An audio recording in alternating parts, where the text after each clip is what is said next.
Hey everybody, BJ Lange here, Lange Home Inspection in New Braunfels, Texas. At a pretty new house. This is 2012 or 2013 is the age of the home. I'm actually in the kitchen looking at the GFCI protection on the outlets. Any wet areas, so like it could be the garage, it could be the exterior outlets, bathrooms, your kitchen, laundry room. Those type of places you need GFCI protection just in case there's a fault, and then you don't get shocked if say the floor was wet or something and there was a electrical shock hazard there. So anyway, you want to have GFCI protected outlets, and I'll show you what they kind of look like. This would be an example of one. You can actually test it by doing this. In this case, they've actually got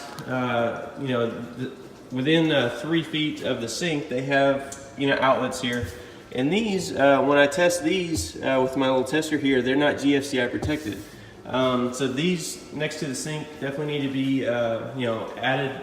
They need to add GFCI protection to it, and that way they don't have a safety hazard here. So anyway, I just want to share with y'all. Always good to get a professional inspection.